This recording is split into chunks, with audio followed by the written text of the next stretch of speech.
Good morning, good afternoon, racing fans. This is your host, Kenneth Moultrie of Thoroughbred Ticket, and I want to welcome you to my podcast on Stephen F. Foster Day at Churchill Downs on this Saturday, June 26, 2021. I have a late pick five for you of the $54 nature that's going to take place between races 8 and 12 today. I just posted a early pick five, which if you're just listening to this or you're going to catch this later on, you're going to miss it, and it might be a good ticket. It might not be a good ticket, but nevertheless, I was rushing to get through that early pick five because I have to wait for the scratches being here on the West Coast, and my, of course, scratches and whatnot play into the part of how much money I'm going to invest in my pick fours and pick fives and the runners I am going to use. But nevertheless, we're here at the late pick five today at Churchill, and I'm going to be able to, take my time a little bit with this one, not bore you or stretch it out, but just give you a little bit more, analogy on my runners and why I chose them instead of just giving them to you like I did earlier today. So anyway, once again, this is Thoroughbred Ticket, your host, Kenneth Moultrie, and welcome to the late pick five at Churchill Downs.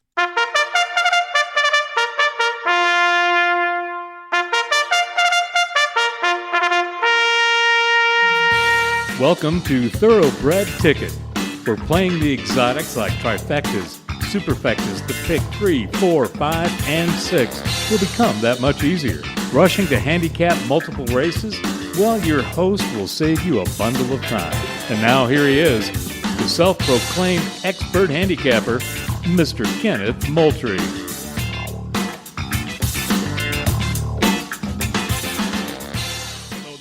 Gentlemen, and welcome to Thoroughbred Ticket. I'm your host, Kenneth Moultrie, here on this Saturday, June 26th, 2021, Stephen F. Foster Day under the Twin Spires in Louisville, across the street from the University of Louisville. So here today, I want to say that when I first started this podcast, my intentions were to do an episode for the weekends and big stake races. So obviously Saturday, Sunday, maybe even sometimes Friday. But as you know, weather in the East and down South sometimes can be very, very unpredictable. Even during the summer, we don't have that problem out in California at Santa Anita and Del Mar. You can always expect fast and firm. So it's very easy to not count on a lot of scratches opposed to the East, even though I'm an East Coast fan living in the West Coast. So, but I do still think that it's sometimes hard to handicap as I do the night before and then not be confident on the runners that are going to stick. And as well, that's going to tell, because, certain running styles and speed and, closers, track conditions, all that's going to depend upon the number of runners in a race, whether it's going to be certain scratches or not. I don't have to tell you that. I'm just rambling and on, and I should just go ahead and get to the late pick five, and like I promised. So let's just do that. Let's start with race 8. It's 6 furlong. It's the debutante. Purse $150,000 for fillies 2-year-olds. This looks like a prerequisite or a prep, or horses that are going to be coming out of this is going to be going into the Schuylerville on opening day on Union Avenue in Saratoga Springs. So that's what, obviously, if you are a student of the game, you know that when you are handicapping the Schuylerville, you see a lot of horses coming out of the debutante here at Churchill. So this is not going to be any different. 8 are scheduled. We do have one scratch, the 2 Cartel Queen. And as I stated in my opening, this is Cartel Queen was a filly who I loved, who was adding blinkers coming off a win at Churchill with 2 sharp works, but she is scratched. So now I'm not going to add another runner here. It is bumped my ticket down to $54, and I'm fine because, like I said, there's only It's going to be 8 runners. Like I say, these 2 scratches, Cartel Queen, and the outside filly Mi Estrella is going to be scratched. So it's going to leave 8. I'm going to be able to live, in my opinion, with the 2 runners I have. And let's start with the 3 Tis Plenty. This is a 2-year-old filly by Speightstown. For the team of Asmussen and Santana. Now, I'm going to go and look at and compare Tis Plenty with the outside filly on the 1s and 2s. Okay, now they came out of the same straight maiden race where on the one, or Tis Plenty was the 1-2 favorite over the outside filly. Now, I'm going to get to her, the outside filly, on the 1s and 2s later, but I want to stick with Tis Plenty. I just wanted to throw that in there right there. But Tis Plenty, you know how Asmussen is with 2-year-olds. Very, very, very, very good. The buyer last time compared to the outside runner and the 7 Behave Virginia looks a little anemic, for lack of a better term. However, I don't think that, the track, the variant says 8 variant on that day. I was watching races that day. I didn't like the way the track looked. It looked like it was drying out. I don't know how it got an 8 variant, but I think that played into the fact why this filly got just a 68 buyer and airing in 5 furlongs.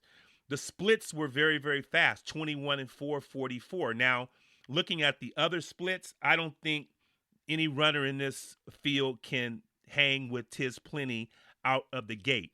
She has a cozy position. She's going to have the 2-hole now with the scratch of Cartel Queen.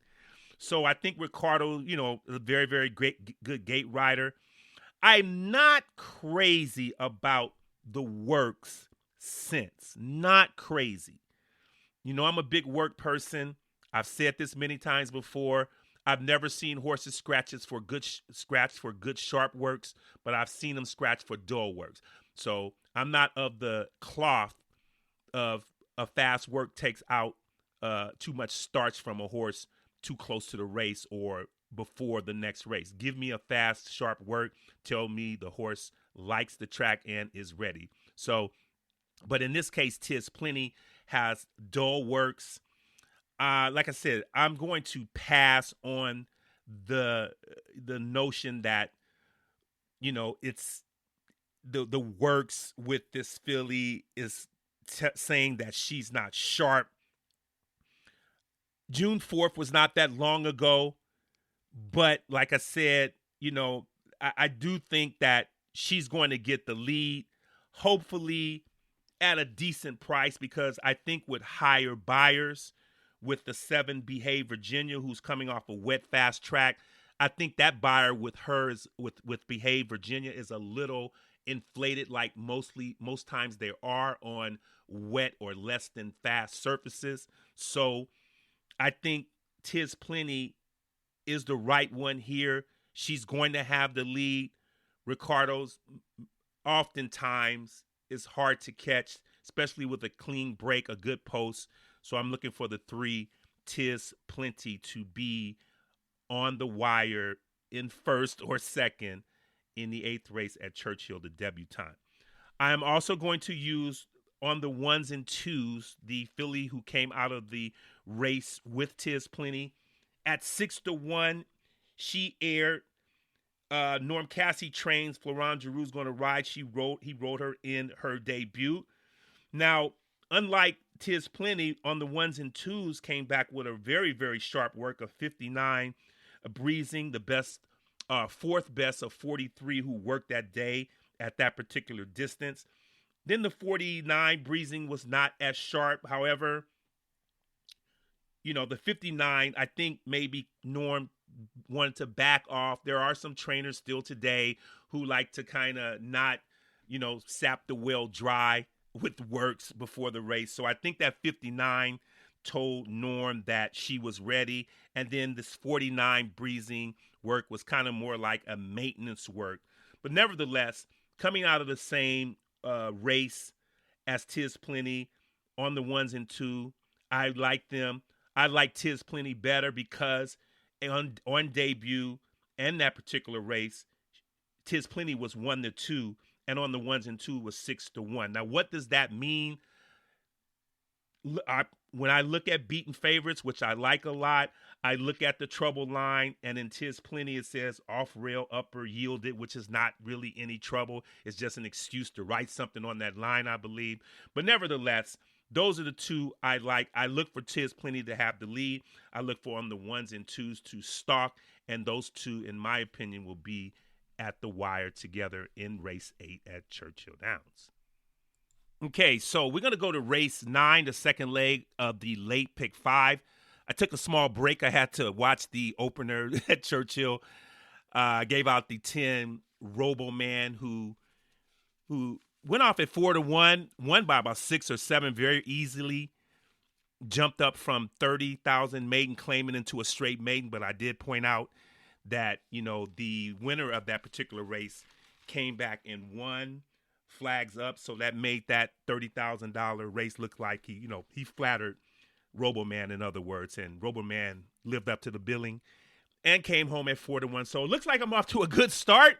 So let me keep it rolling, ladies and gentlemen. Let me keep it rolling with the 9th race, 6 furlongs, the Basford Manor. Obviously, this is another Saratoga kind of feeder race to the Sanford, which is run, I think, usually run Thursday or Friday of opening week.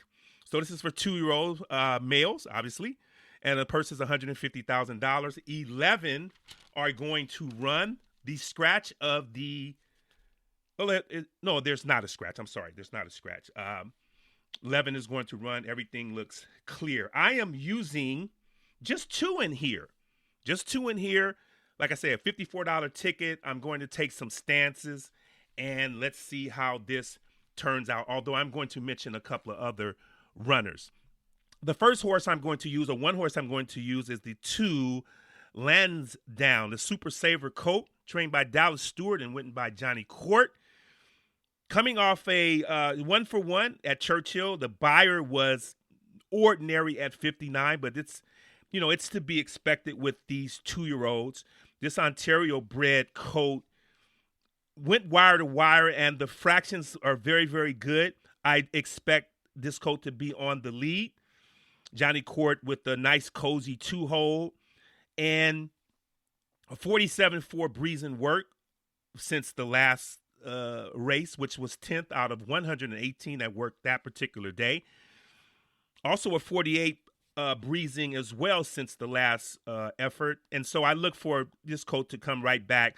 Look for this horse to be at Saratoga, this colt to be at Saratoga in the Sanford, either as the beaten favorite or a in-the-money finish in this race. I'm also using the 4-horse Glacial. So 2 horses who are 3-1, 7-2, and 3-1 respectively. I don't really look at that. It just gives me a kind of an indication. I do want to mention that before I get into Glacial, I just want to say that, I hear a lot of horse players and handicappers say that they'll handicap a race, they'll like a particular horse, and they have odds expectations. And we all have odds expectations. But they'll get to a point to where the odds will go lower, in other words, to a lower money payoff, and that'll get them off of the horse. And I don't understand that, because there's no such thing to me as a price. I like this horse as a price, or I don't like this horse if he'll go under 3-1 or 4-1. That, to me, that shouldn't make a difference. Like I said, we all have price expectations. If you like a horse and you expect 5-1 and he goes 3-1, then increase your bet. Because if not, you're not betting horses, you're betting odds. Now, I used to do that. I admit, when I was younger, I used to play odds, and a horse would go down, but because I was not as blessed back then as I am now. So, like I said, I'm able to know that, look, if the odds go down, if I have an expectation of getting maybe $100 from a particular horse, then if he goes to under what the odds I expect him to be, then I am going to increase my investment to get what I expect. I'm not going to not like the horse or not play the horse because the